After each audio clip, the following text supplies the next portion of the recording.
Jóvenes, buenos días. ¿Cómo están? Hola, buenos días. Buenos días, maestra. Yes. Buenos días, profesora. Buen día, maestra. ¿Qué tal todo? ¿Cómo les va? ¿Qué novedades cuentan? ¿Nadie nada? Pues yo tengo frío. Todo bien, profe. Se casó Paris Hilton, maestra. Una ¿Cómo? gran noticia. Se casó Paris Hilton. Una gran noticia de la semana. Ni me enteré. Esa ya tiene muchos años que ya no causaba escándalo, ¿no? O yo vivo en otro planeta, quizás. No, sí, ya la había bajado a sus visiones, pero ella se casó Está bien. ¿Y con quién se casó? con un hombre bien millonario. Otro también bien millonario como ella. Sí, Sí, con Carter Milliken. ¿Y ese a qué se dedica? ¿Qué negocios tiene?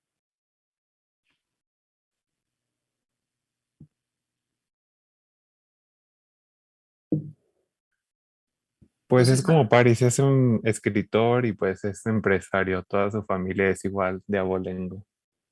pero ella, la fortuna de ella la heredó de los hoteles Hilton, ¿no? No, bueno, sí es de la familia Hilton, pero fue desheredada. Toda su Ah, familia y pues hizo su vida a partir, hizo su riqueza a partir pues de vender su vida, como los reality shows y ah, como así. mm, Pero sí pensé es de la que, familia de los Hilton. pensé que era rica por haber heredado la empresa. No, no sabía. Está bien. Denme un segundo porque se está quedando sin pila mi iPad. Denme un segundito. Pues vamos a continuar con la clase. La clase pasada habíamos comenzado a revisar el capítulo de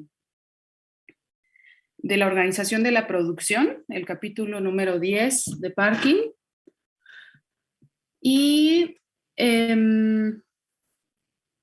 y bueno, les habíamos comentado que hacia el final de la clase, alguno de ustedes, no recuerdo quién, preguntó que si también íbamos a revisar el capítulo 11.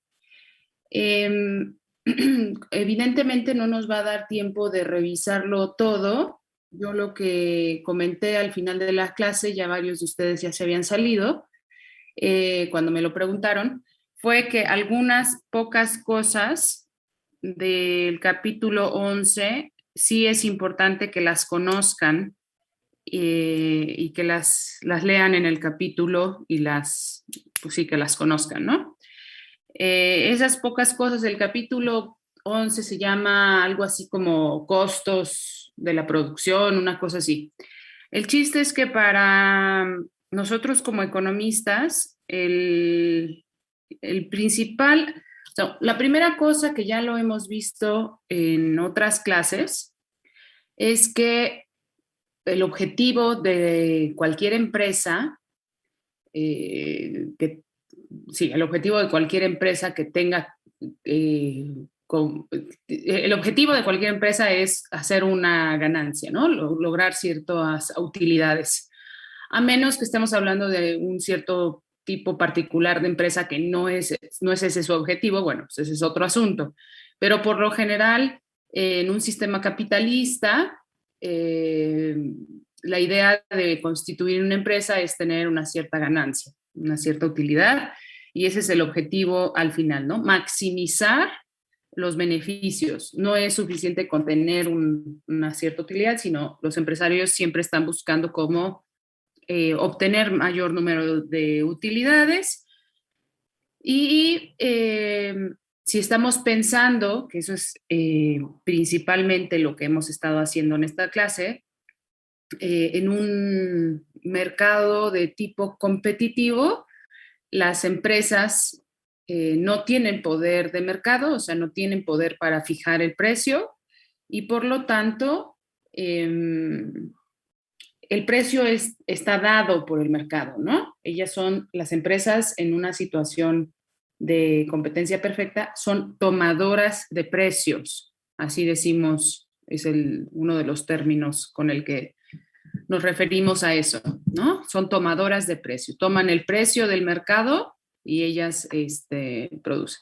Entonces, ¿qué tiene que hacer la empresa? Si es así, si estamos analizando un mercado de competencia, una empresa en condiciones de competencia perfecta, ¿qué tiene que hacer la empresa? Pues lo único que puede hacer es tratar de disminuir sus costos, tratar de vender más, por supuesto, y tratar de disminuir sus costos. O sea, no puede jugar con la otra variable importante, que es la variable del precio, porque el precio está dado en el mercado, ¿no?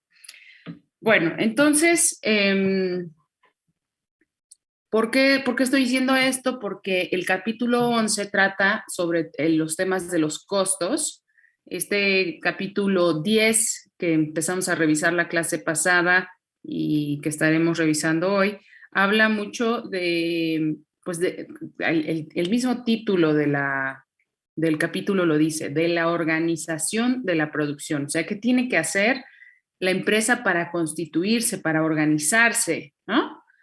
Que la clase pasada yo les preguntaba como qué tipos qué variables tiene que tomar en consideración la empresa. Pues ya hicimos esa lluvia de ideas, hay que tomar un montón de cosas en consideración. Ahora seguiremos con esos. Y el capítulo 11 habla de los costos. Y entonces, de forma teórica, aunque claramente tiene su parte, o sea, al trasladarlo a la realidad, uno lo puede hacer y lo hace. A la empresa le interesan, tiene que tomar en cuenta el costo total, o sea, el costo total de la producción, ¿no? Ese es uno de sus costos. Está el costo marginal, es decir, cuánto le cuesta producir una unidad adicional de producto y no será lo mismo lo que le cueste la unidad 1 que la unidad 10, ni que la unidad 20, por el tipo de análisis que ustedes ya conocen, que hemos hecho, hemos revisado en qué consiste ese concepto. Y bueno, eso les tiene que quedar claro, ¿no? ¿A qué se refiere el concepto de costo marginal y por qué no es el mismo costo para la unidad 1 que para la unidad siguiente, ¿no? O la unidad adicional de la que estemos hablando. Otro de los costos que le interesan, tipos de costos que le interesa a la empresa conocer, es el costo medio. Básicamente es el costo promedio, ¿no? Pero así le llaman, el costo medio. Y bueno, sí, ¿cuánto le cuesta? ¿Cuál es el costo promedio de producir tal cosa, ¿no? Entonces, eso sería lo que por ahora, a menos que alguno de ustedes tenga una duda particular, eso sería yo lo que les pediría que lean del capítulo 11 y lo conozcan. Como ya hemos dicho muchas veces, esta materia es introductoria. A la hora de que ustedes vayan a las diferentes materias de microeconomía, en esto van a profundizar muchísimo. Ahorita se los estamos platicando de manera muy intuitiva en este curso, todos los conceptos, y después pues el análisis en microeconomía va a ser un análisis mucho más formal, matemático, y pues digamos, no necesariamente más complicado, pero si esto no les queda claro, si los conceptos de forma intuitiva no les queda claro, pues después va a ser muy difícil, ¿no? Bueno, entonces, la clase pasada dedicamos un buen tiempo al tipo de decisiones que la empresa tiene que tomar a la hora de realizar la actividad productiva, y decíamos que tiene que les voy a compartir la pantalla para que vean lo que estoy yo viendo, que es, esperen.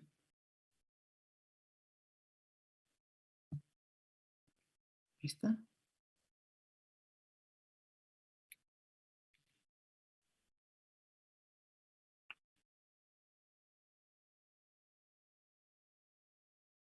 Ahí ya ven la pantalla, ¿verdad? Sí, maestra. Ok, gracias. Entonces, la clase pasada yo había escrito esto, ¿no? Un poco como a modo de repaso de lo que habíamos visto la clase pasada. La empresa tiene que decidir qué producir. ¿Y qué producir? Pues, híjole, yo les preguntaba, no es fácil, ¿no? O sea, por lo general, no es como que uno tiene un abanico infinito de posibilidades de qué producir, más bien en la realidad, casi siempre uno, por algún factor circunstancial, uno termina realizando X actividad, ¿no? Pero no es, no sé si mi madre o mi padre se dedicaban a tal cosa, pues entonces yo tengo ya el conocimiento y termino haciéndolo. Pero bueno, pensando de que eso no existiera, esa situación, ¿no? De un conocimiento previo o una cuestión circunstancial, pues el qué producir se vuelve muy relevante, porque alguien que tiene una cierta cantidad para invertir y quiere emprender, ¿no? Este concepto de emprender, em, quizás espero que en otras materias ustedes lo revisen a profundidad o con mayor detalle, pero hay un economista que se apellida Schumpeter, es Joseph Alois, creo que se escribe así, Schumpeter, muy, muy importante. Y espero que lo revisen el pensamiento de este economista, creo que es austriaco, no recuerdo si austriaco o alemán, que habla sobre la importancia del espíritu emprendedor y lo que significa realmente ser un emprendedor. Más que un emprendedor, él le llama un empresario, lo que significa ser un verdadero empresario, eh, eh, pues y para él el concepto de empresario es alguien, por supuesto, que emprende, pero que tiene como capacidad para revolucionar pues la forma de producir y cambiar considerablemente pues, las estructuras sociales. Y él toma como ejemplo a Ford, a Henry Ford. Les dejé de tarea la clase pasada que revisaran qué era esto del Fordismo y el Taylorismo. ¿Alguien lo hizo? Que alce la mano.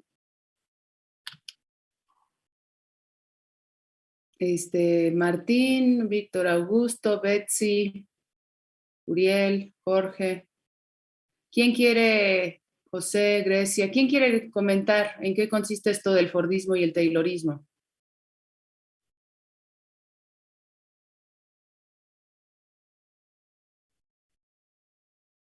Adelante, alguien que active su micrófono, por favor.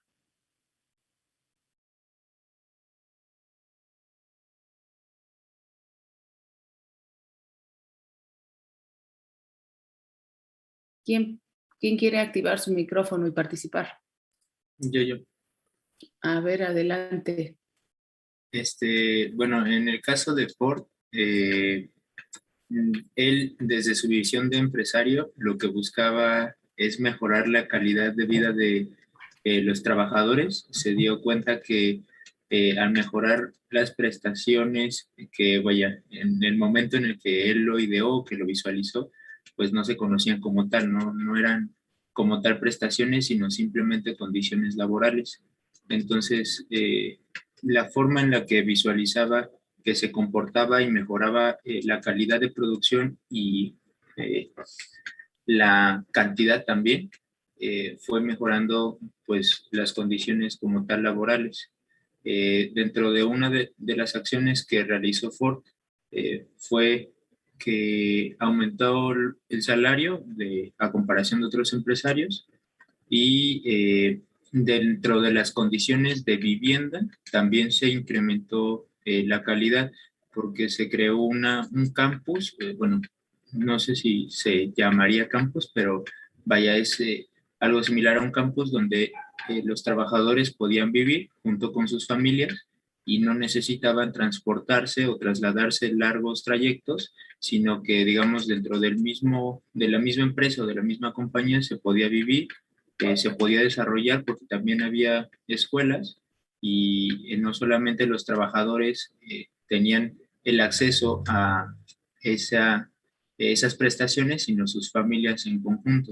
Entonces, el hecho de trabajar con Ford significaba muchos beneficios, tanto económicos como en prestaciones, porque los beneficios que englobaba el concepto de ser trabajador para Ford, pues vaya, buscaba así la satisfacción tanto de los consumidores como del productor propio, ¿no? De quien prestaba la mano de obra.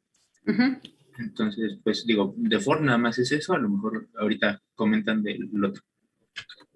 Muy bien, gracias, Eliezer. Fíjense lo interesante y ahí, ¿por qué yo les decía, les hablaba de este autor tan importante, de este economista tan importante, Schumpeter? Porque él toma como ejemplo a Ford y por eso salió a colación ahorita, que yo les había dejado eso de tarea, ¿no? ¿Por qué lo toma como ejemplo? Porque lo que hace Ford es darse cuenta que si él quiere que su empresa crezca, lo que necesita hacer es asegurar, comenzar porque por lo menos sus empleados tengan coche, tengan automóviles y así sucesivamente, ¿no? Entonces, por eso, Eliezer acaba de comentar, pues que les elevó el salario de tal manera que pudieran adquirir un automóvil. Y eso, pues o sea, es particularmente interesante. Piénsenlo en el contexto incluso actual. Eh, Seguramente la mayoría de las empresas no tienen esa preocupación, que sus empleados puedan consumir el producto que se produce en la empresa, ¿no? Sino simplemente les interesa maximizar sus ganancias por cualquier vía. Pero bueno, él fue visionario en ese sentido y pensó, entre más gente tenga un automóvil, más voy a poder vender, más va al gobierno a invertir en carreteras, porque más gente va a tener necesidad, no solo en carreteras, en caminos, en calles, en avenidas, porque más gente va a tener necesidad de esas avenidas, porque hay más gente eh, con un automóvil, siendo dueño de un automóvil, y van a tener la necesidad. Y así se genera un círculo virtuoso, un círculo positivo. Él vende más autos, la empresa crece, los empleados tienen mejores condiciones de vida, tienen más acceso a bienes y servicios, el gobierno invierte más, etcétera, ¿no? Y así continúa esa bola de nieve. ¿Quién más puede comentar algo? Víctor y Martín tienen la mano alzada respecto al Fordismo o al Taylorismo. No solo ellos. Ajá, Bueno, adelante. yo quería decir que algo que también me llamó la atención fue como que la especialización del trabajo, ¿no? Como que eh, una manera de apoyar, yo creo que pues el desarrollo de su empresa fue con los trabajadores, pero también leí que se les dio como que una especialización en el área en la que estaban. Uh-huh. Entonces siento que eso también pudo ser como factor de un desarrollo pues eh, desarrollo clave del Taylorismo y del Fordismo, porque creo que Claro. los dos lo implementaron. Sí, es crucial esto que estás mencionando, Martín, el tema de la división del trabajo y la forma de organización de la producción, ¿no? ¿Qué leyeron del Fordismo y del Taylorismo respecto a eso? Respecto a porque tú acabas de mencionar que ambos implementaron esto de la división del trabajo, pero ¿qué similitudes y diferencias hay? Bueno, eso sí ya no lo leí más a fondo. O sea, sí vi las características, pero no me puse a ver qué diferencia tenía una de otra. De hecho, aquí lo tengo, pero si me da un momentito, lo leo y si quiere ya después le digo. Es que eso sí no lo vi. Ok. ¿Alguien? Bueno, yo investigué que en el Fordismo, pues lo que más se da es el proceso de mecanización, ¿no? O sea, de formas de organización en donde se distribuyen en muchas series para orientar la distribución. Ujú. Y en el Taylorismo, pues realmente se consideraba que la principal falla era el ser humano, ¿no? Que las fallas eran más por la mano de obra. Ujú. Entonces, pues se adecuan como nuevas tecnologías, pero también no les sé muy bien decir Ujú. grandes diferencias. A ver, bueno, eso es lo primero que mencionas, Víctor, de característica del Fordismo, es la producción en serie. Esa es como una de las palabras clave para hablar del Fordismo, la producción en serie. Es decir, que yo organizo la producción de tal forma, un ejemplo es que la pongo en una banda transportadora, por ejemplo, y pongo a ciertos trabajadores a realizar el proceso 1 y cuando ya realicé el proceso 1 en esta parte de la banda transportadora, el producto avanza, llega a las manos del proceso 2 donde están los trabajadores e implementan el proceso, ¿no? 2. Y así, ¿no? Y entonces no tengo que hacer, no, la forma en que estoy organizando la producción en serie, pues incrementa muchísimo la productividad, ¿no? Divido, claramente hay una división del trabajo, los trabajadores que están especializados en el proceso 1, los que están especializados en el proceso 2, en el proceso 3, etcétera, ¿no? Cortar, pegar, armar, empacar, lo que sea el proceso. Y así, a eso se refiere normalmente lo de la producción en serie, ¿no? Uriel. Bueno, hablando de eso, el Taylorismo en sí lo que quiere es reducir el tiempo también de la producción, pero combinando esta división del trabajo con la mecanización misma de la industria. ¿Por qué? Porque se da cuenta que realmente pues el obrero pues no tiene como un control de los tiempos, se puede tardar lo que pues él quiera. Entonces él también lo que hace es medir el tiempo que conlleva cada proceso. Entonces así para que se tenga una mejor administración pues de la producción y pues encima se produzca más. Y la diferencia entre el Fordismo es que Ford utiliza el mismo principio del Taylorismo, pero él implementa esta banda transportadora. Así pues todavía se agiliza mucho más la producción. Y hablando de esto de los autos, él lo que hace también es incrementar los salarios para que los propios empleados compren los autos y así vender todavía más. Prácticamente serían como las dos características entre uno y otro. Así es, así es. Esto que tú mencionas de medir los tiempos y de reducir el desperdicio de recursos, del tiempo de los trabajadores, hay una frase muy utilizada para describir el Taylorismo que es just in time, ¿no? No sé si se lo encontraron por ahí en lo que leyeron. Justo a tiempo, ¿no? Justo en el tiempo adecuado, una cosa así. ¿Se lo encontraron o no? Creo que no. Bueno. Sí, es lo que hacía alusión de que solamente se producía lo que ya estaba como pedido, ¿no? Era como, solamente se produce lo que se requiere. El No estoy, Taylorismo, por ejemplo. no estoy muy segura si solamente se produce lo que se requiere, pero sí tiene que ver con lo que Víctor mencionó Uriel, perdón, mencionó que en la forma en el Taylorismo se mide los tiempos que se lleva cada proceso y se busca que esos procesos se hagan dentro del tiempo asignado para llevarse a cabo, ¿no? Y bueno, pues eso, o sea, eso también lo podemos visualizar en la realidad. Variará muchísimo de una empresa a otra y demás, pero el tiempo destinado a hacer a los procesos productivos pues, lleva, o sea, está medido, en muchos casos está medido. Y uno se pregunta, bueno, ¿cuánto se va a tardar mi empleado en hacer tal cosa? ¿No? A ver, el ejemplo que se me viene a la mente como muy obvio es los restaurantes de comida rápida.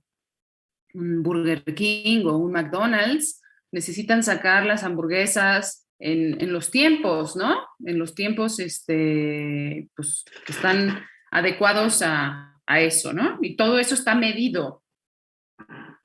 Precisamente eso que dice de McDonald's, bueno, es que me llamó la atención porque no sé si ha visto la película precisamente de cómo empezó McDonald's y todo. Y eso, medir los tiempos, el sistema digamos, de producción, fue lo que llevó a McDonald's a ser como la número uno. Número uno, o sea, eso, precisamente eso, como el sistema de organización de todo, fue lo que los hizo ser el número uno. Y después lo replicaron en varias, incluso hubo algunos fracasos, pero aún así, pues se potencializó a más no poder. Sí, a ver, a lo mejor ustedes piensan que hoy McDonald's no es nada, pero pues llegó a ser una súper empresa y hasta la fecha debe ser una empresa muy grande porque sigue habiendo muchísimos establecimientos de McDonald's alrededor del mundo. Entonces, yo recuerdo que cuando yo era chica era una gran empresa, a todo mundo, o sea, llegó un poco como a revolucionar, ¿no? No solo era la cuestión de los tiempos, era pues, todo la concepción de lo que vendían, incluso al personaje de Ronald McDonald's, que ni siquiera sé si ustedes ya lo conocen, porque creo que ya no es parte de su estrategia de venta, pero en aquel momento, estoy hablando de los años, ¿qué será? 80s, quizás principios de los 90, era el que los restaurantes tuvieran área de juegos para los niños, era importantísimo. Uno podía organizar su fiesta de cumpleaños en un McDonald's y era la cosa más especial del mundo, ¿no? Que alguien tuviera su fiesta de cumpleaños en McDonald's. Y no sé cómo sea ahora, la verdad, pero quizás eso ya pasó de moda, no sé. Pero bueno, sigue siendo una empresa fuerte, ¿no? Grecia, ¿ibas a decir algo? No, profe, le iba a comentar justamente que sí, que incluso trabajé en McDonald's y sí estaban midiendo los tiempos, como un segundo para hacer esto y así. Así es. Y que sí sigue siendo grande. Al menos el tiempo que trabajé sí sacaba 30,000 diarios Una en cortes de sola, caja. Sí, una sola sucursal. sí, profe, la de zona rosa. La de zona rosa, 30,000 pesos de ventas. Sí. 30,000 pesos de ventas en un día. Habría que ver cuánto, o sea, no sabes cuánto eran los costos diarios, ¿o sí? No creo. No, en absoluto.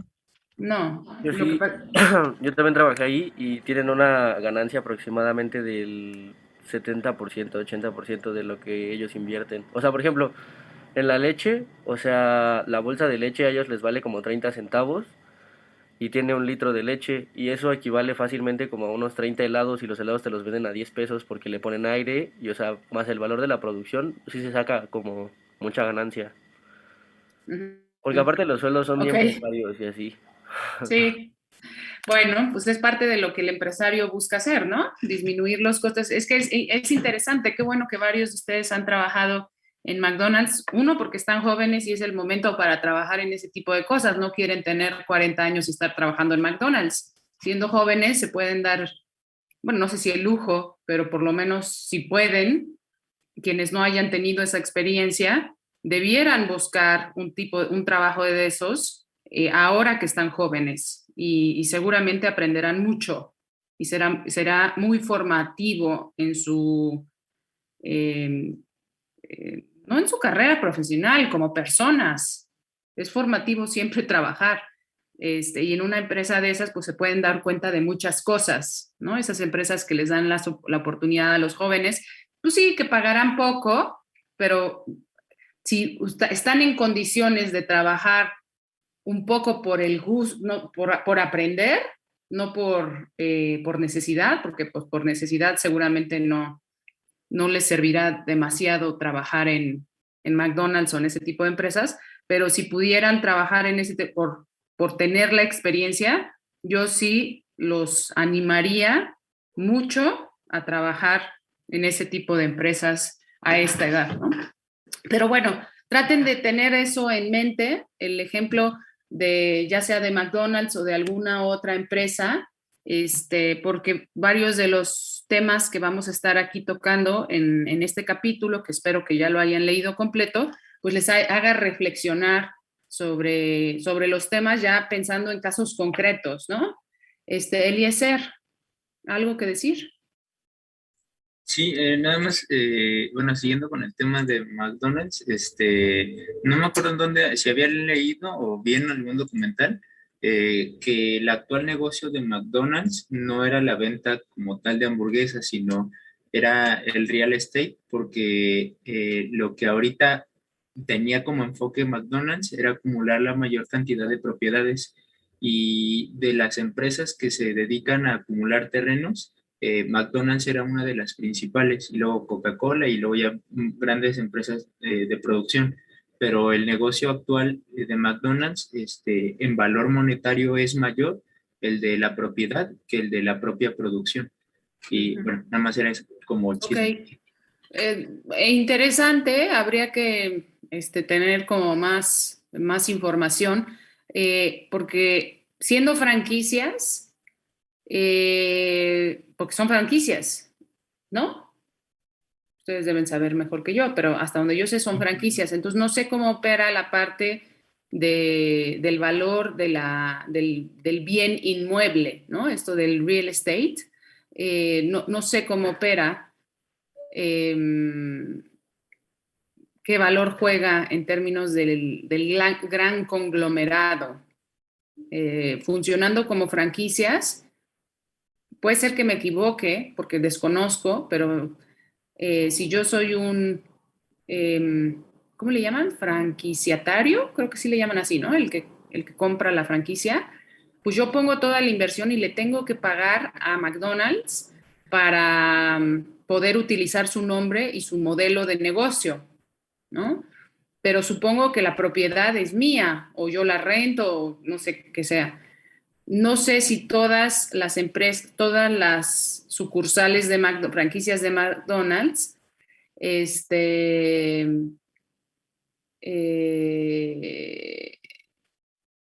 no sé si todas las sucursales de McDonald's sean franquicias, a lo mejor hay algunas que son parte del conglomerado original, no lo sé, o sea, todo esto es parte interesante, aunque yo lo desconozco y no es a lo que me dedico. Hay varios profesores en la Facultad de Economía que sí se dedican a estudiar cierto tipo de empresas. Hay 2 libros recientes de un profesor que se llama Vargas, ahorita se me olvidó su nombre, ahorita se los digo para que lo tomen en consideración para cuando tomen micro, porque él sabe de esos temas. Gustavo Vargas. Gustavo Vargas tiene 2 libros recientes, uno sobre el grupo modelo y otro, ahorita les digo, uno sobre el grupo modelo y no lo tengo aquí en mi teléfono. El libro de Grupo Modelo se llama así, Grupo Modelo, Estrategias de Expansión e Innovación. Pues bueno, pues para que vean de qué trata, de eso trata el libro, ¿no? Y el otro se llama Grupo México, sobre la minería. Bueno, simplemente que sepan que hay profesores en la facultad que se dedican a esos temas, que buscan entender a fondo las estrategias de la empresa, pues para crecer, como decía esa de Grupo Modelo, estrategias de expansión y de innovación. ¿De qué estamos hablando? Pues del objetivo final de la empresa, que es crecer y tener mayores utilidades, ¿no? Uriel, ¿tienes alzada la mano? Sí, bueno, es que le quería comentar que efectivamente son franquiciatarios la mayoría de las comidas, bueno, de los establecimientos de comida rápida, incluso hasta algunos restaurantes, porque la razón social es distinta. Incluso, pues ahí les va pues algo, ¿no? Hay ocasiones, en ese tipo de cadenas de comida rápida suelen dar muchos cupones y curiosamente no te los aceptan en cualquier pues establecimiento. Y esto se debe pues precisamente a eso, a que cada razón social es distinta, ya sea bueno, independientemente de que sean McDonald's, Burger King, la razón social es totalmente distinta. Entonces sí son franquiciatarios los que rentan prácticamente pues el nombre. Bueno, era como para pues comentarle que realmente, efectivamente, sí eran franquiciatarios en la mayoría de los casos. Ajá, y o sea, todo esto me surge la duda porque decía, no recuerdo quién, cuando participó, que McDonald's, su mayor valor es en términos de bienes inmuebles, ¿no? Y me surge la duda de quién es la propiedad cuando son franquicias. No lo sé, lo desconozco honestamente, y por eso decía yo, aguas cuando uno lee cosas en internet, pues porque hay que tener un poco más de información, ¿no? A mí me surge la duda de quién realmente es el dueño de esas propiedades. Uriel o Eliezer, que quieran comentar algo, y si no ya avanzamos. Sí, nada más, bueno, creo que el momento de participar fue error mío, el momento de expresarme, pero sí, cuando me refiero a que uno de los mayores valores de McDonald's es el tema de la propiedad, es porque las propiedades las compran a un valor bajo y son propiedades donde se puede construir edificios. Entonces, ellos lo compran similar a un valor de propiedad de casa, que es un valor muy bajo a comparación de que si lo compararas con un valor para construcción de edificio. Bueno, si nos ponemos a analizar el tipo de franquicias que tiene McDonald's, la mayoría del área de cobertura pues son estacionamientos y una porción muy pequeña es edificio. Y ese edificio además no tiene más de 2 o 3 niveles en piso. Entonces, como tal, legalmente, al menos en la mayoría de los países donde se encuentra McDonald's, no se considera este tipo de construcciones un edificio. Por lo tanto, no paga ni impuestos en el área de construcción como edificio, ni al momento de la compra paga el excedente que tiene que pagar o el valor real que tendría que pagar si fuera a lo mejor para un centro comercial o si fuera el valor para un edificio.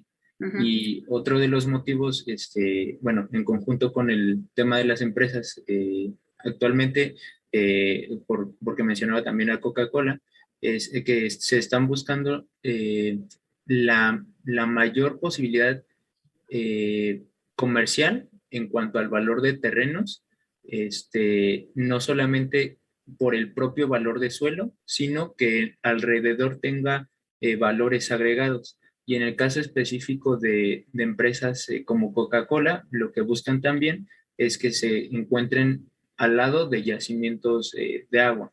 Entonces, bueno, ya si nos ahondamos más en el tema, pues hay ya incluso acciones que se venden por el valor de agua, ¿no? Entonces, futuramente este tipo de terrenos tendrán muchísimo más valor que un valor a lo mejor en ciudad, ¿no? Que actualmente es lo que más en valor de proporción tiene más precio, ¿no?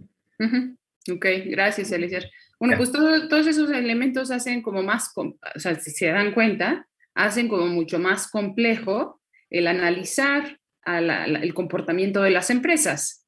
Y por lo tanto no es, o sea, nosotros estamos partiendo de lo más básico, pero ustedes se pueden dar cuenta que uno puede profundizar muchísimo en esto y hay muchas cosas que tomar en consideración, ¿no? Jorge, ¿ibas a decir algo? Sí, solamente que quería decir que hoy en día también existe el modelo franquicia sin que sean franquicias. Por ejemplo, hay empresas que optan por seguir el modelo de franquicia con el fin de homogeneizar todo. Por ejemplo, el caso de BVA, a partir del 2015, le dio a todos sus empleados uniformes, ¿no? Eso es con el, y de hecho, ahora sí que renovaron todas las sucursales con el fin de que fueran todas iguales. Esto para que todo, o sea, que sea igual tratarse, no sé, en BVA de Ciudad de México que en Monterrey o cualquier parte de la República, ¿no? Entonces, hay muchas empresas que buscan ya el modelo franquicia, aunque no sean franquicia, pero buscan como el modelo franquicia. Esto Okay. es muy óptimo. De hecho, muchos se basan en Starbucks, porque precisamente desde la personalización del nombre hasta ciertos sistemas que utilizan, a pesar que la empresa no sea como de bebidas, ya toman como estos modelos, porque se ve que sí son funcionales. Bueno, pues es que eso es otra de las cosas que hacen las empresas, copiar lo que funciona de otras empresas y aplicarlo a su modelo de negocios, ¿no? Entonces eso también es importante. Bueno, vamos a seguir porque me detuve mucho preguntándoles en lo de la tarea y sobre todo en esta idea de qué producir y ahí me surge pues siempre la idea, o sea, bueno, el pensar en un personaje como Ford y todo lo que implicaba producir automóviles, ¿no? Pero bueno, ahí están las decisiones, el tipo de preguntas que tiene que hacerse la empresa. La clase pasada hablábamos de las restricciones, decíamos las restricciones son al menos de 3 tipos, tecnológicas, de información y de mercado, ¿no? Las de mercado, pues, o sea, restricciones a qué nos referimos, pues cosas que le impiden, le ponen obstáculos a la empresa para maximizar sus utilidades y bueno, las tecnológicas es que la tecnología no existe, si existiera la tecnología, entonces para producir, la empresa podría maximizar, podría, ¿no? Alcanzar un mayor umbral de utilidades y eso, bueno, pues conforme va pasando el tiempo y va cambiando la tecnología, entonces las empresas van adquiriendo, si tienen las posibilidades, van adquiriendo nueva tecnología. De información, bueno, decíamos, hay muchísima falta de información que a la empresa le gustaría tener y que no la tiene. Para empezar, los gustos y preferencias de los demandantes del mercado, información respecto a la competencia, qué hace la competencia, cómo le hace, cuáles son sus costos, dónde compra, cómo le hace para reducir costos, todo eso, ¿no? Pues hay muchísimos aspectos de la información que a la empresa le gustaría tener y que es difícil tener esa información. Y finalmente, esas restricciones de mercado pues se refieren a qué puede vender y a qué precio, ¿no? O sea, hay ciertas cosas que no se pueden vender o se venden poco y también el precio, ¿no? Representa una restricción, o sea, la empresa no puede poner el precio que se le dé la gana, ¿no? Entonces ahí hay que tomar en cuenta la disposición a pagar de los clientes, ¿no? Y también hay que tomar en cuenta los precios y el esfuerzo de marketing de la competencia. Y eso también lo pueden ustedes visualizar en la vida real. Me llama la atención, no sé, ya les he preguntado en otras ocasiones que qué tanta televisión ven ustedes y dicen que muy poca, pero yo no veo mucha televisión, pero veo las noticias casi siempre en las noches. Y veo que hay una empresa que debe gastar un dineral respecto a sus competidores en publicidad, en marketing, y es esta empresa Soñare. Seguramente la han escuchado, de colchones y de almohadas y de cobertores, no sé qué tanto hacen, pero es impresionante la cantidad de, por lo menos en este momento, en estos tiempos, ¿no? No sé cómo vaya a ser en el futuro, no sé cómo haya sido hace 10 años, pero en este contexto está gastando muchísimo en publicidad. Y así lo pueden pensar, y bueno, pues obviamente eso va a reducir, va a representar una restricción para la empresa. O sea, si mi competidor es Soñare y yo soy Springer o Colchones Atlas o yo qué voy a saber, ¿no? Quién sea la competencia de Soñare. Pues los esfuerzos de marketing de Soñare me van a impactar fuertemente, ¿no? Y van a hacer una fuerte restricción a mi capacidad para maximizar mis ganancias, ¿no? Bueno, y nos quedamos en la parte de la eficiencia, lo mencionamos como muy rápidamente de pasada, pero pues muy importante, que la eficiencia es relativamente sencillo el concepto. La eficiencia tecnológica es cuando la empresa genera una producción determinada utilizando la menor cantidad de insumos y la eficiencia económica es cuando la empresa genera una producción al menor costo posible, ¿no? Y viene ahí en el capítulo 10, la tabla 10.2, en donde ustedes pueden hacer un ejercicio donde vienen 4 formas de fabricar 10 televisores al día. Espérenme un poquito.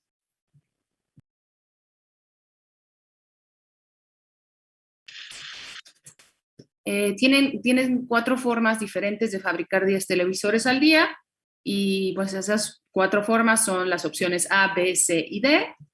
Y entonces habla la A, se refiere a la producción robotizada, en donde solo necesitamos una unidad de trabajo y 1000 unidades de capital. Obviamente, si es una producción robotizada, la mayor parte de la producción la va a llevar a cabo una máquina, es decir, capital, y un operador, un supervisor de la máquina que simplemente esté checando que eso se esté haciendo bien, ¿no? La B, la línea de producción, donde es la línea de producción es esto de la producción en serie, lo de una banda transportadora, ese tipo, esa concepción, esa idea de la producción, ¿no? Y ahí se requieren 10 unidades de trabajo, 10 unidades de capital, producción con herramientas manuales, 1000 trabajadores, solamente una unidad de capital, y de producción en mesas de trabajo, necesitamos 100 unidades de trabajo y 10 unidades de capital, ¿no?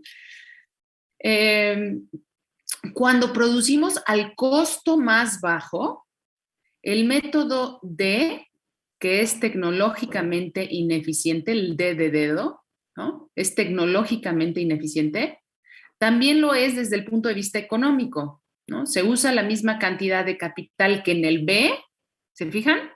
Se usa la misma cantidad que en el B, del B de burro, se usa la misma cantidad de capital, pero 10 veces más trabajadores, por lo tanto cuesta más, ¿no? Entonces, un método tecnológicamente ineficiente nunca es económicamente eficiente. Espero que estén mirando esta tabla, hayan hecho el ejercicio que les pedí que lo hicieran, ¿no? De la tabla 10.2, que lo revisaran con cuidado, ¿no? Bueno, entonces, por supuesto, la eficiencia económica de cada método depende del precio de los factores. Aquí no le pusimos precio a los factores, simplemente dijimos que se utilizan X cantidad de factores, ¿no? Entonces, el método económicamente eficiente es el que utiliza la menor cantidad del recurso más caro y la mayor cantidad del recurso menos caro. Cuando las empresas no son económicamente eficientes, pues no logran maximizar sus utilidades, ¿no? Bueno, entonces, eso respecto a la eficiencia, siempre es algo importante que las empresas tomen en consideración en el tema de la eficiencia. Y pasamos al tema de la información y la organización, ¿no? Voy a ir rápido porque recuerden que tenemos el Kahoot y previo al segundo examen parcial, que es el próximo jueves, ya lo habíamos comentado, entonces voy rápido. Aquí, esto ya la clase pasada, incluso varios de ustedes ya habían hablado de esto, ¿no? Que cada empresa organiza la producción usando una combinación de dos sistemas, o sea, no es un único sistema, por lo general es una combinación de estos dos sistemas para organizar la producción. Y entonces estamos hablando del sistema de mando y del sistema de incentivos. El sistema de incentivos, ¿no? El sistema de mando es muy sencillo, es los métodos de organización de la producción que se basan en una jerarquía administrativa. O sea, la base es una jerarquía administrativa, ¿no? Las órdenes se transmiten de arriba hacia abajo a través de esa jerarquía, o sea, hay un jefe o un CEO o como le quieran llamar, y así va hacia abajo, ¿no? La información a su vez, ¿no? O sea, las órdenes vienen de arriba hacia abajo y la información al revés. La información se transmite de abajo hacia arriba también a través de esa jerarquía. Y qué importante es esa información, ¿no?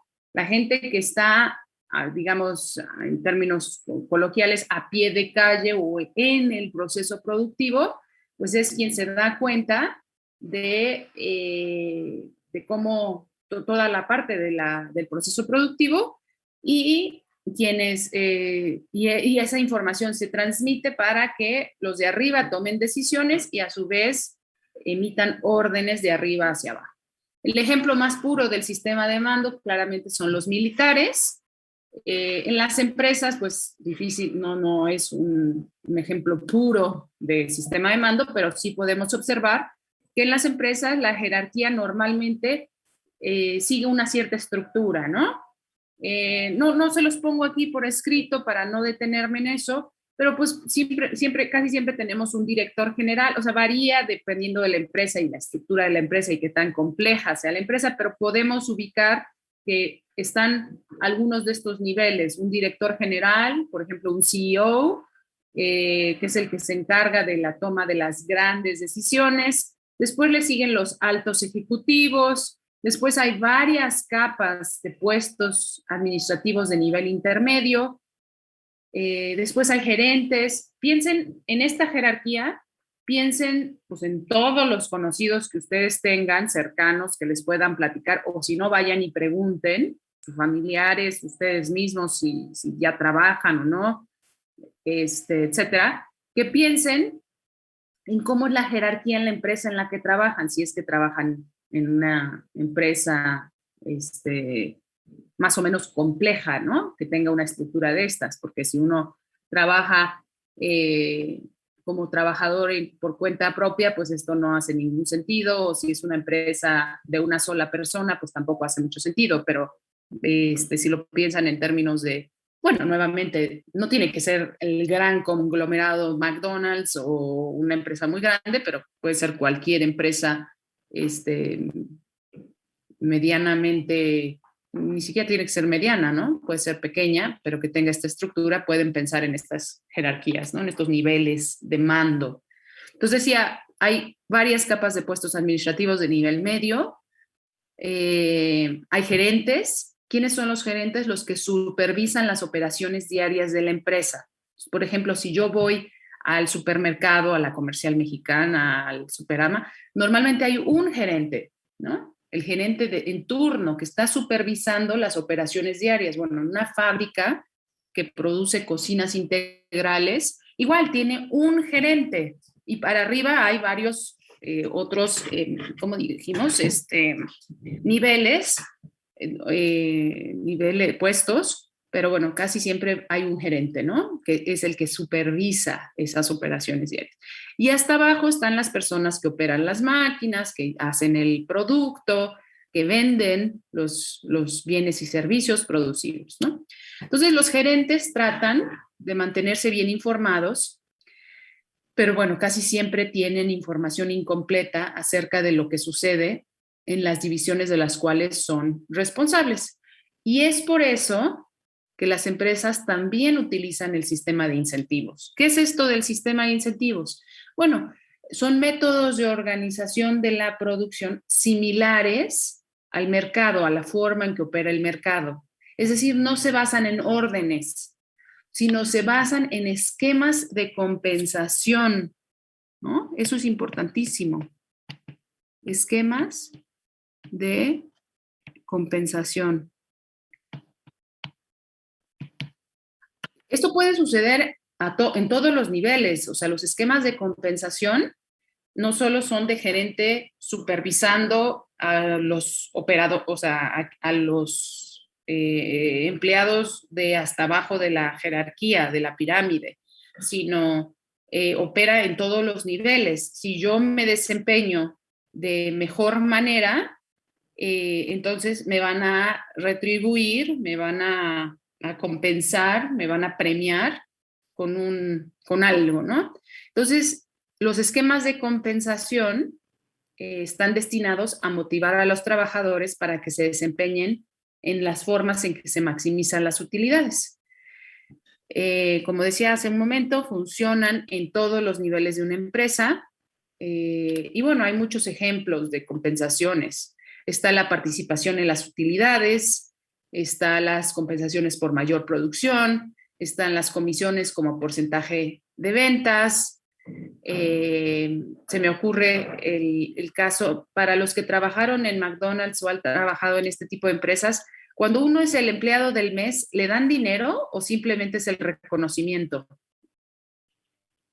El reconocimiento y si acaso un pin.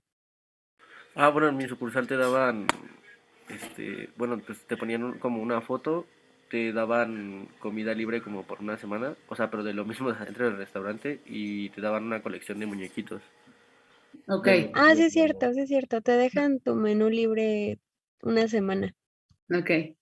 Bueno, pues, o sea, son esquemas de compensación, ¿no? O sea, uno si la idea de esos esquemas de compensación es motivar a los trabajadores, pues los trabajadores van a esforzarse por hacer bien su trabajo, por ganarse la distinción del empleado del mes, y no solamente es el reconocimiento que en sí mismo puede ser suficiente para motivar a los trabajadores. En donde yo trabajaba, eso era, no había mayor compensación, era simplemente motivar a los trabajadores, solamente la distinción, perdón. Pero bueno, en su caso dicen, bueno, les daban una compensación en especie, que finalmente es una compensación económica, ¿no? Que tuvieran el menú libre, que les regalaran muñequitos, que les dieran un pin, no sé, lo que sea, una compensación, ¿no? Entonces, pues ustedes pueden ver que sí funciona, o sea, la realidad, estamos de forma teórica, conceptual, viendo cómo se organizan las empresas y cómo fluye la información y qué se hace cuando falta información. Se utilizan los sistemas de incentivos y pues vemos que hay diferentes sistemas de incentivos, ¿no? Bueno, aquí en este gran tema de la información y la organización viene el problema, el concepto, ¿no? Lo que se conoce como el problema del agente. Ya lo preguntaba yo la clase pasada y creo que Aurora fue la que nos lo respondió, y es el problema del agente y el principal. Los agentes típicamente son los gerentes, ¿no? Y el principal son los accionistas. Podemos pensar pues que los accionistas están en la punta, ¿no? En la parte superior de esa jerarquía, y los agentes mucho más abajo. ¿Y por qué hablamos de un problema del agente y el principal? Porque este problema consiste en la creación de reglas de compensación, o sea, más bien, en eso no consiste el problema. El problema consiste en que los agentes tienden a perseguir su propio interés en lugar de perseguir el interés del principal, es decir, del accionista. Ese es el problema. O sea, cuando los gerentes, los agentes, los que están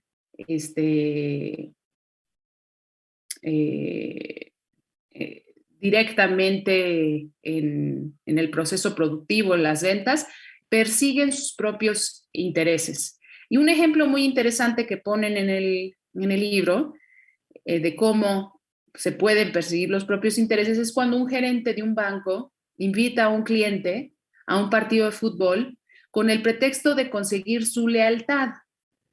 Y eso los bancos lo hacen, o sea, los bancos gastan dinero en conseguir la lealtad de ciertos clientes y entonces los invitan a comer o así, ¿no? Y entonces uno como gerente tiene recursos disponibles para poder consentir al cliente, digamos, ¿no? Consentir al cliente.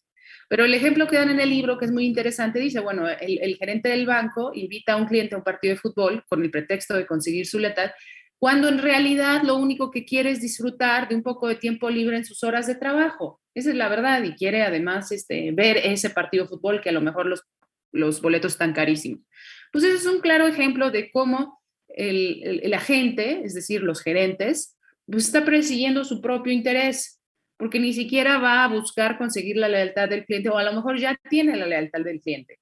Pero lo que lo está motivando a ir al fútbol no es conseguir la lealtad del cliente, que sería el interés del principal, del accionista, sino que lo que está haciendo, pues es, como ya dijimos, tratar de disfrutar de tiempo libre en sus horas de trabajo y porque quiere ver ese partido de fútbol, ¿no? Y para las empresas es muy difícil distinguir, o sea, cómo yo como dueño del banco, si acaso como accionista del banco, cómo darme cuenta que mi gerente está yendo al fútbol por las razones incorrectas, ¿no? O sea, está utilizando los recursos que hay para maximizar las utilidades para los objetivos incorrectos. En eso consiste el problema del agente bien principal. ¿Cómo se soluciona? Pues buscando reglas de compensación que induzcan a que los agentes actúen en función del mejor interés del principal.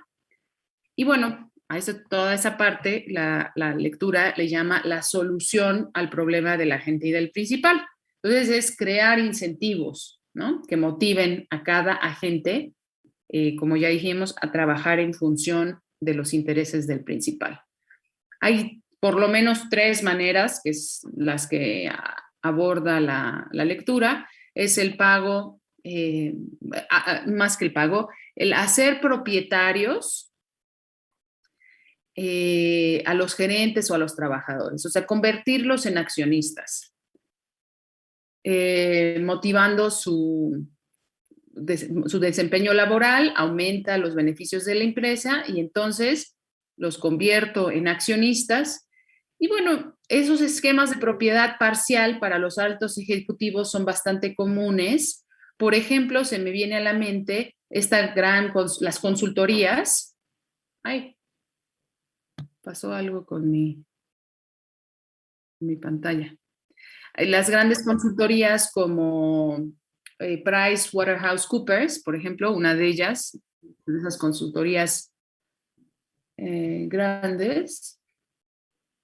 Creo que hay algo mal con mi internet. Espérame. Esas consultorías grandes hacen eso. Seguramente varios de ustedes conocen ya en qué consisten esas consultorías o tienen conocidos en esas consultorías y y si no, varios de ustedes van a buscar trabajo en esas consultorías, probablemente, ¿no? Entonces, bueno, ese es un tema interesante. El otro solución al problema de la gente es el pago de incentivos, ¿no? Se pueden basar esos incentivos en diversos criterios, en las utilidades, en la producción, en los objetivos de venta. Son muy comunes en las aseguradoras, por ejemplo. Podemos imaginar muchísimos ejemplos, pero a mí me vienen a la mente las aseguradoras.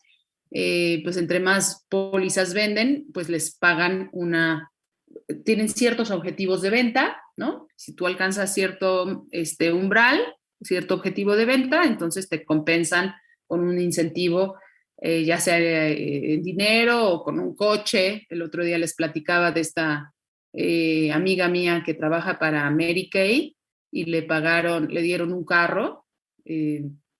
Ay,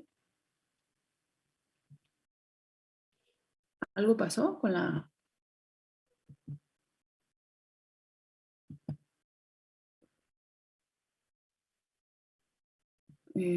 la compartición de la pantalla. No, maestra, seguimos viéndola. Ok. Es que aquí no me aparece, pero bueno. Gracias. Bueno, les decía de Mary Kay, o por ejemplo, tengo otra amiga que trabaja para una aseguradora, no recuerdo cuál, y le dan, tengo entendido que grandes bonos por vender. Y bueno, yo he visto que se ha ido de viaje hacia viajes muy lujosos, interesantes, pues gracias a esos incentivos. O sea, no es su salario base, ¿no? Y el otro gran solución al problema de la gente y del principal son los contratos a largo plazo. O sea, eso incentiva a los trabajadores a trabajar, a comprometerse con una visión de largo plazo en la empresa. Y bueno, esas son diferentes maneras de hacer frente al problema, ¿no? Luego podemos, otro de los temas importantes cuando estamos hablando de la organización de la producción de las empresas es qué tipo de organización empresarial. Aquí estamos hablando de otra cosa distinta, ¿no? Ya no es de los temas de arriba, sino qué tipo de organización empresarial vamos a establecer. Y habla la lectura de la propiedad individual, de la sociedad y de la corporación, ¿no? Propiedad individual, la sociedad y la corporación. Y bueno, cada una de ellas tiene sus características, sus beneficios, sus limitaciones o problemáticas. Bueno, la idea de la empresa de un solo dueño es que posee la responsabilidad ilimitada respecto a la empresa. El propietario toma las decisiones administrativas, recibe los beneficios de la empresa y es responsable de sus pérdidas. La sociedad, pues típicamente estamos hablando de una empresa en donde hay dos o más propietarios que poseen la responsabilidad ilimitada, nuevamente, ¿no? Se tienen que poner de acuerdo para todo tipo de decisiones. Eso puede ser algo bueno o algo malo, ¿no? Es difícil, en muchas ocasiones uno ve que en las sociedades no siempre terminan en desastre, pero pudiera ser que no estén de acuerdo los clientes, los dueños y pues terminen por deshacer la sociedad, ¿no? Y seguramente también conocerán ejemplos. Yo conozco muchos ejemplos, pero me pasó hace relativamente poco, fui a comprar unas lámparas y todo estaba en liquidación, o sea, vi el anuncio en la calle de que todo tenía descuento y cuando pregunté que por qué estaban cerrando, pues uno de los muchachos ahí me dijo que él era el dueño y que había tenido conflicto con su socio y pues que lo mejor era la disolución de la empresa, ¿no? Bueno, así pasa, ¿no? Y las corporaciones son las empresas en donde la propiedad es de accionistas y esos accionistas tienen responsabilidad limitada, ¿no? Y bueno, viene ahí toda la explicación de la parte como un poco más legal de qué se refiere esa responsabilidad. No voy a entrar en esos detalles, pero bueno, puede ser, les puede interesar, ¿no? Y puede ser interesante, pero no entro en los detalles, ¿no? Ahora, ¿hay ventajas y desventajas de los diferentes tipos de empresas? Pues sí, por supuesto, ¿no? Cada uno de esos tipos de empresas, de ese tipo de organización empresarial tendrá sus muchas ventajas y desventajas, pues hay que conocerlas, pensar en ellos, ¿no? Ahora, el otro gran tema, voy rápido nuevamente, porque falta bastante de este capítulo y del capítulo, de este capítulo, pero bueno, voy rápido para que cubramos lo más posible. Es relativamente sencillo, pero bueno. Cuando estamos hablando de pues, las empresas, tenemos que considerar algo de lo que ya hemos hablado muchas veces, pero que en este capítulo se hace explícito, que las empresas tienen que considerar los mercados en los que operan y el entorno, le llama la lectura, ¿no? El entorno competitivo. O sea, ¿quién es la competencia? No estamos hablando de competencia perfecta, estamos hablando del entorno en donde hay o no hay competencia, ¿no? Entonces, las empresas en donde operan, por lo general, varían mucho entre sí. O sea, hay mercados en donde las empresas operan con mucha competencia, otras con poca competencia y donde las características pues, de esos mercados son distintas. Y la lectura, que ya es algo que yo ya en esta clase, Fernando y yo hemos abordado bastante, decimos que hay 4 tipos de mercado. Quizás hay más, pero los principales son 4 tipos de mercado, ¿no? El primero es el de competencia perfecta, que es en el que principalmente nos hemos enfocado y del que más hemos hablado.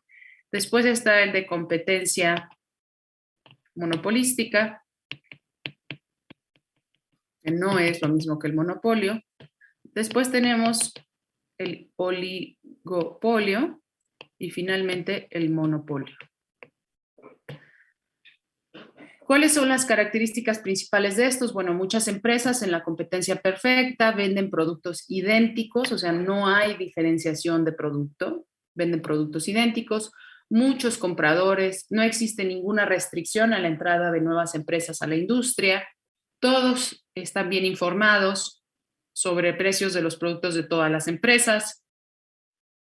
Y bueno, ahí en el libro mencionan, por ejemplo, los mercados mundiales de maíz, de arroz, de cereales. Yo aquí les he dado el ejemplo de las botellas de agua en Chapultepec, de los chicharrones o frituras de carrito, que por lo general son iguales en Coyoacán que en Ciudad Universitaria, que en Chapultepec, que en el centro, ¿no? Y hay muchos y por lo general el precio es más o menos el mismo, etcétera, ¿no? Bueno, competencia monopolística, ¿cuáles son sus principales características? Compite un gran número de empresas, ¿no? O sea, hay mucha competencia, pero los productos son similares, pero con ligeras diferencias. Es decir, hay diferenciación de producto. Y esto es importantísimo. ¿Por qué? Porque cuando yo logro diferenciar mi producto, me otorga eso una fracción de poder de mercado. Es decir, la gente va a preferir mi producto frente al producto del otro, porque está ligeramente diferenciado. Entonces, por ejemplo, a mí se me ocurren muchísimos ejemplos, pero las pizzas, no es lo mismo una pizza de Domino's que una pizza de Pizza Hut, que una pizza de artesanal, que está hecha en horno de barro, en el restaurante italiano, etcétera, ¿no? Son muy distintas las pizzas y entonces los clientes van a preferir cierto tipo de pizza, cierto tipo de producto y eso le va a dar una fracción de poder de mercado a la empresa. En la realidad vemos muchísimo una estructura de mercado de este tipo, de competencia monopolística, mucho, en donde compiten un gran número de empresas y donde hay diferenciación del producto. Y seguramente lo pueden pensar en muchos de los ejemplos que se les vengan a la mente de productos, ¿no?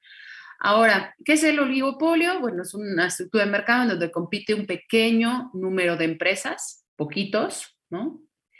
Poquitas empresas, pueden producir productos casi idénticos Y bueno, eso es principalmente, ¿no? O sea, la competencia es relativamente poca y producen casi lo mismo.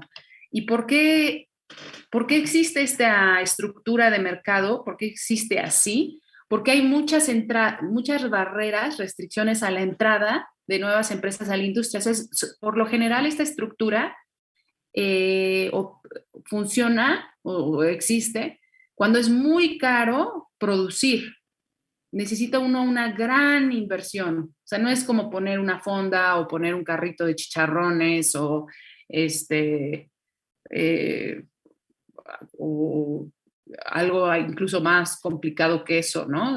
Producir ropa, por ejemplo, más complicado que producir chicharrones. Bueno, pues también hay muchos competidores. No, cuando estamos hablando de un oligopolio, el costo, las barreras a la entrada por los costos de instalación, de inversión, son muy altos.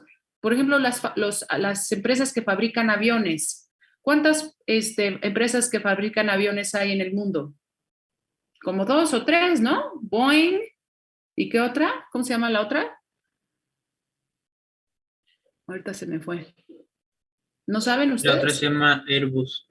Airbus, ¿no? Airbus y Boeing. Creo que son las únicas dos. Bueno, lo mismo sucede por ejemplo, en el pasado, más recientemente se ha abaratado considerablemente el hacer computadoras, pero en el pasado todavía eran pocas y siguen siendo pocas, o sea, tampoco son tantísimas las empresas que hacen computadoras. No son dos, pero tampoco son un sinnúmero, un gran número de empresas. Ustedes no se pueden sentar un día y decir, bueno, hoy quiero abrir una empresa de computadoras, me voy a dedicar a hacer computadoras.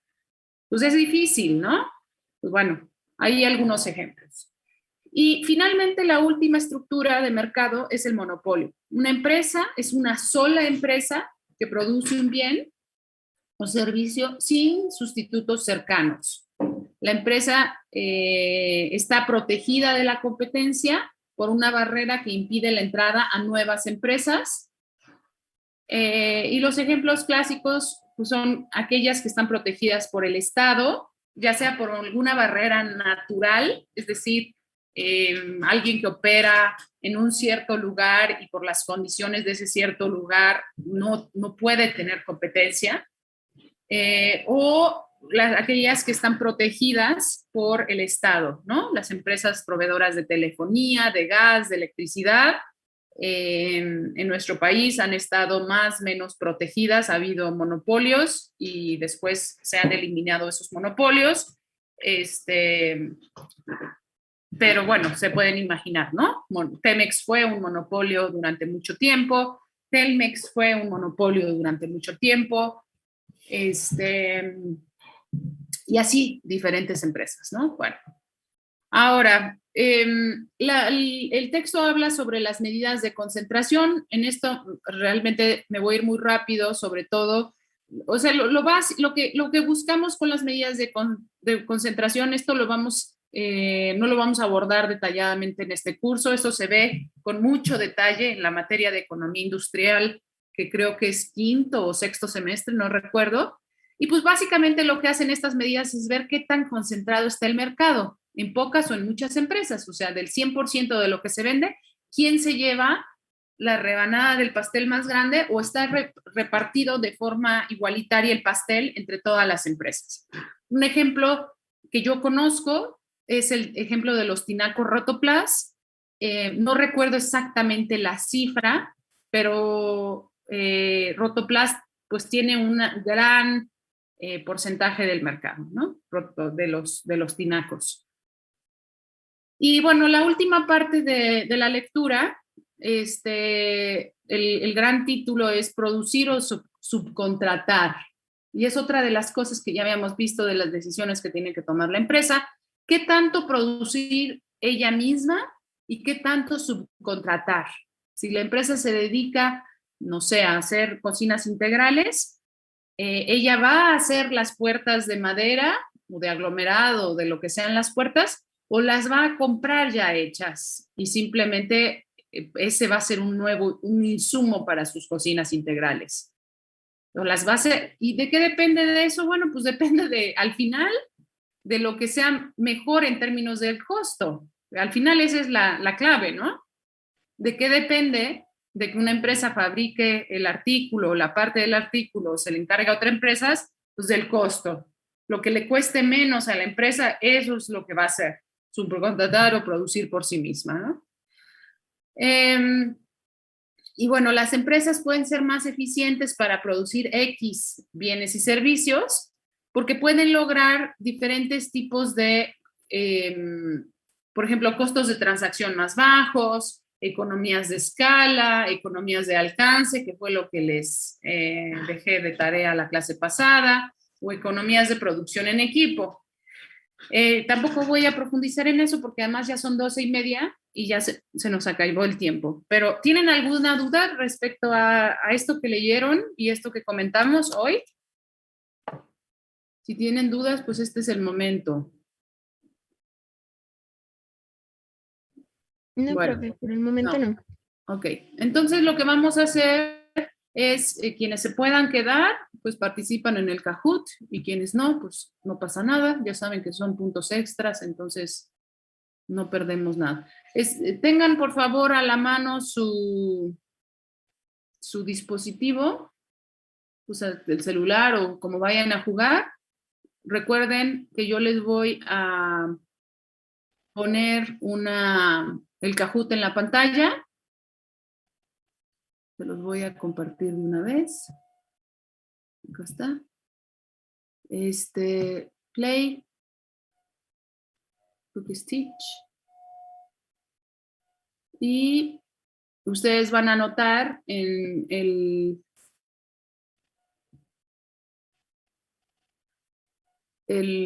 número que les va a aparecer en la pantalla, lo van a anotar en su dispositivo y así van a poder contestar.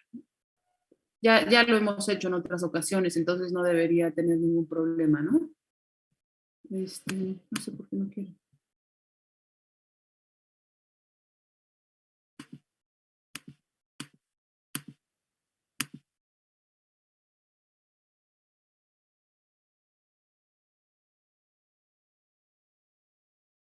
Qué raro.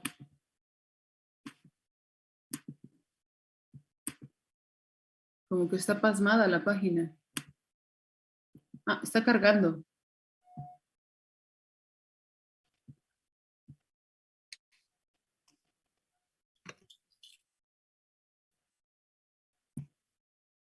Está cargando, ¿ya vieron? Aquí la raya azul, pero está lentísimo.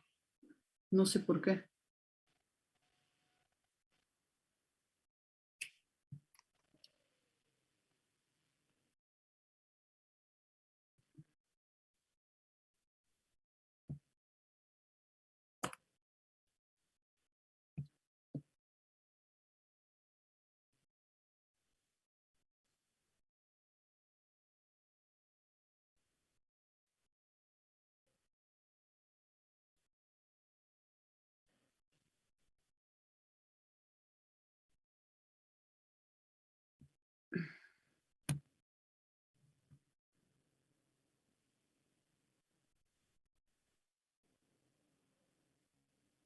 A ver, déjenme picarle acá.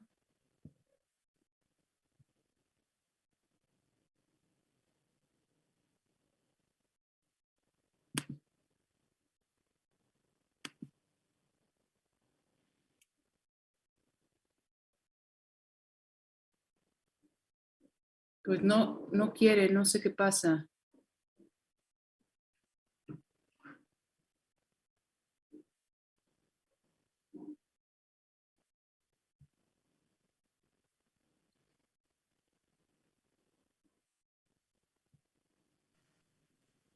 Entonces medio punto para todos, ¿no? Sí, ¿verdad? Yo estoy a favor. Dejen ver. No sé por qué no quiere.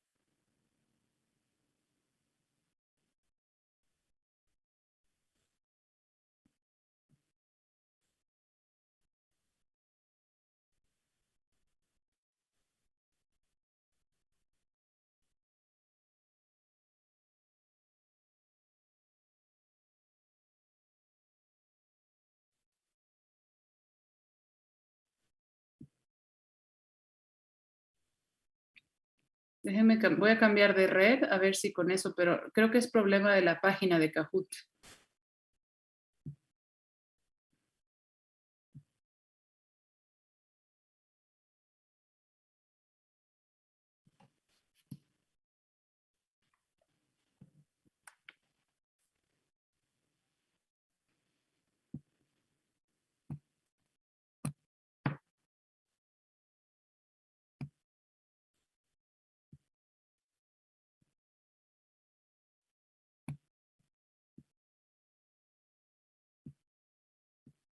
Qué raro, nunca me había pasado.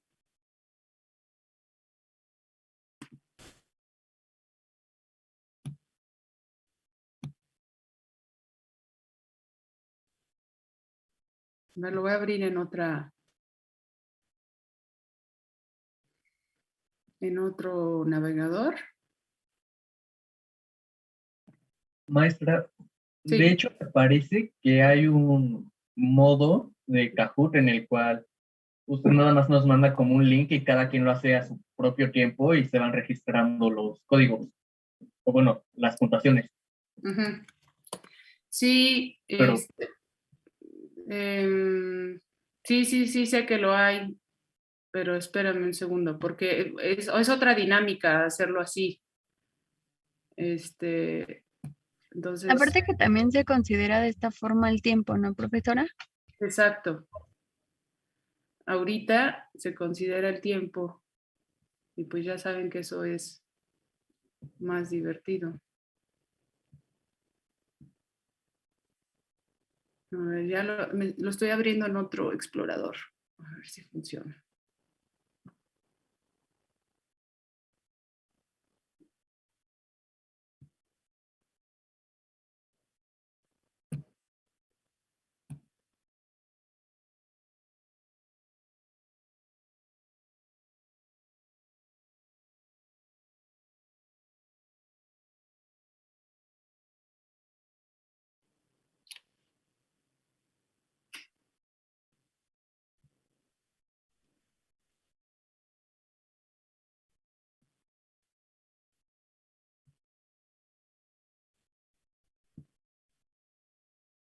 Pues no quiere, jóvenes, nada más está como pensando. A ver, ya cargo. Esperen.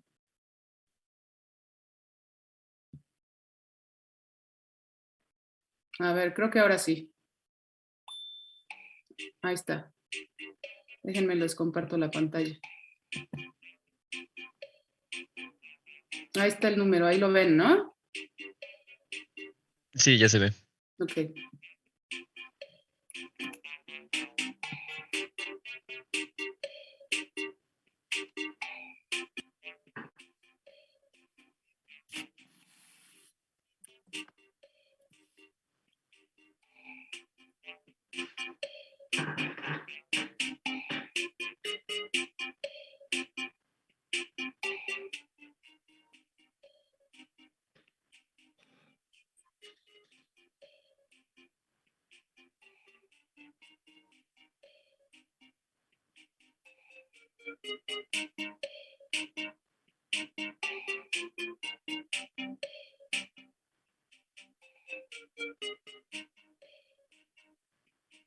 Apúrense, que si no nos vamos a estar aquí 2 horas más. ¿Ya son todos o falta alguien?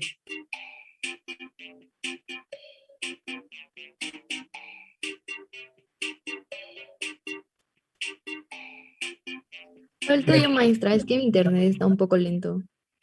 Ok. 3 personas.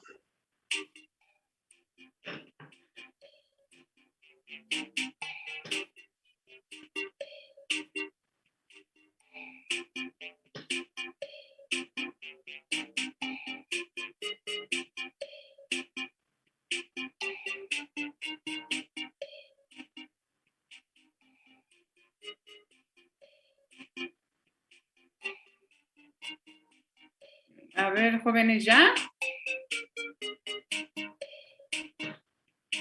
Bueno, ya vamos a comenzar con los que están.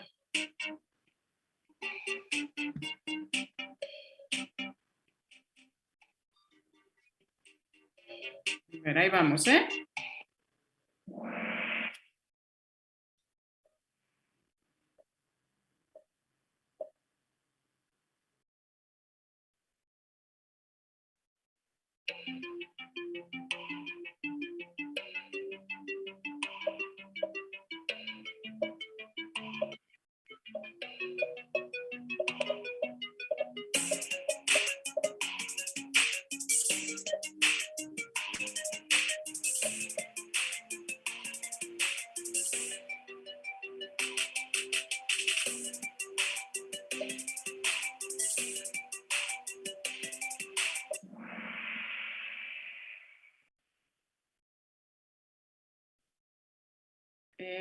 ¿Qué pasó aquí? Caray, qué raro. Estamos fríos. Se ve, ¿no? Estamos calentando, mi. Ok. Pero, ¿no está mal? Ahorita lo comentamos.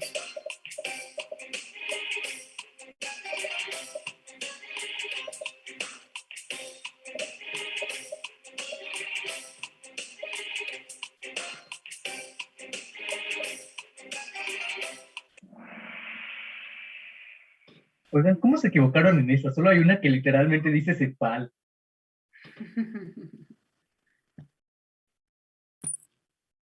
A ver, ahí va.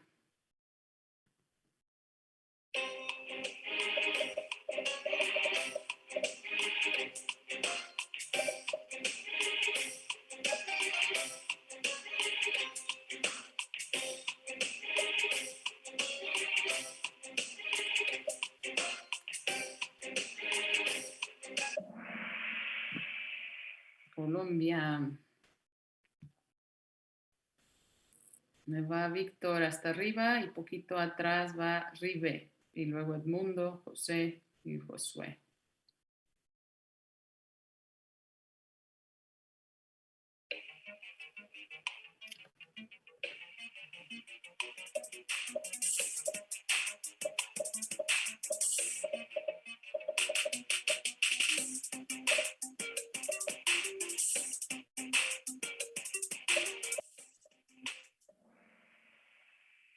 Su magnitud es menor que infinita, pero mayor que 1.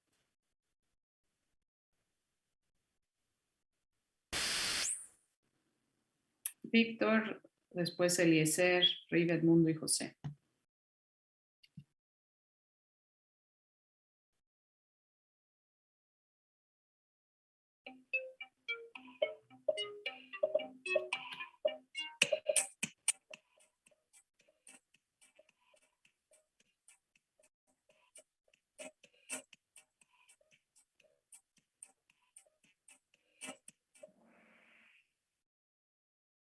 ¿Estos temas los vieron en clase con Fernando? Sí, profe. Ah, ok. Porque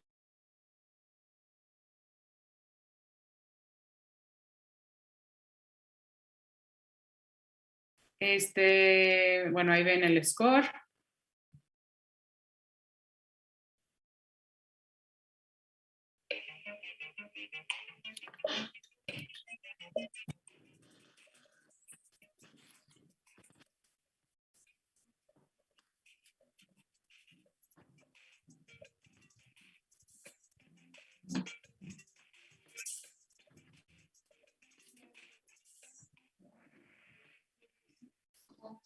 Ok. Sen, Friedman y Ostrom, ¿no? Si no los conocen, vale la pena que los revisen quiénes son. Bueno, ahí va el score. Por fin tenemos una mujer en los primeros 5 lugares, Grecia.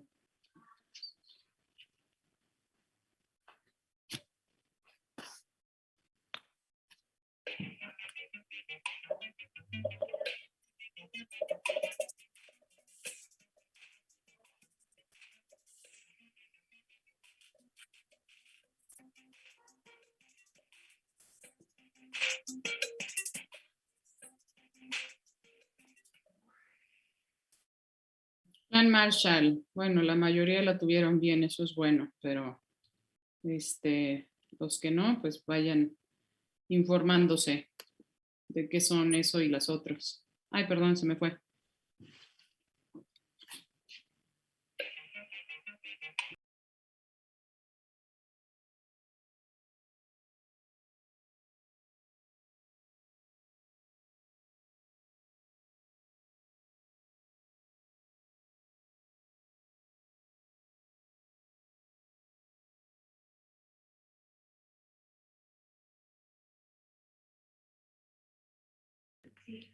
Ok, la elasticidad de ingreso de la demanda se calcula mediante esta fórmula. Porcentaje de cambio en la cantidad demandada entre porcentaje de cambio en el ingreso. No sé por qué lo tuvieron mal. No me queda claro si lo vimos hasta el cansancio.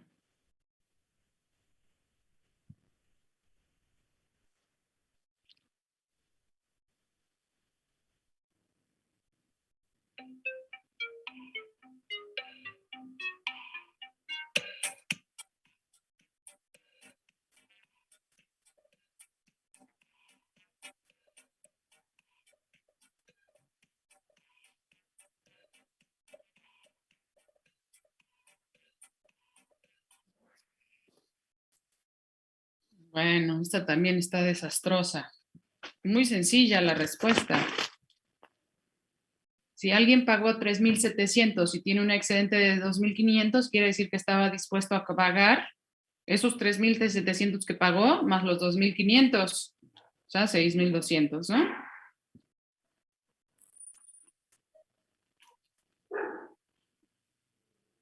Aurora ya está en los primeros 5.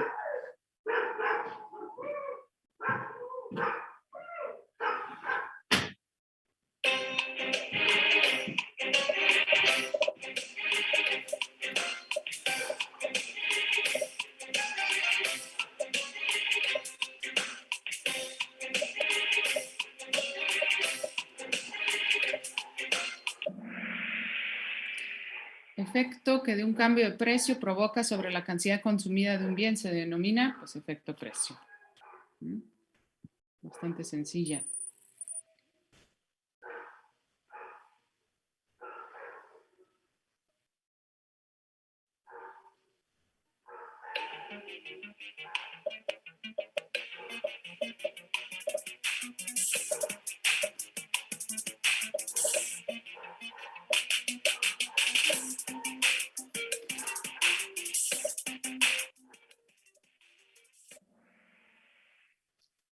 Muy bien, casi todos la tuvieron bien, pero esto es contenido de la primera unidad del curso. Entonces, quiere decir que todavía no olvidan lo básico.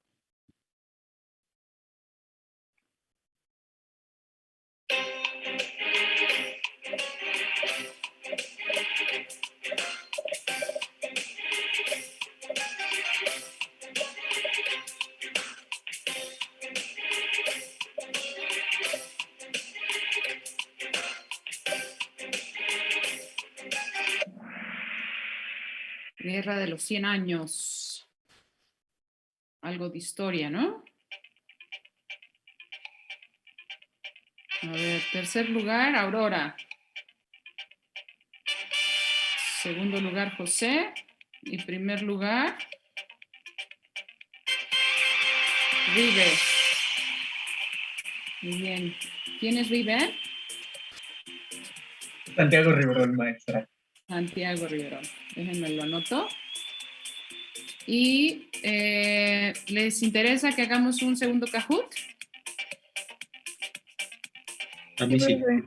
¿Sí? Bueno. Sí. Ok. Entonces, Santiago Riverol. Y vamos entonces a acá el Kahoot. Deme un segundito en lo que carga.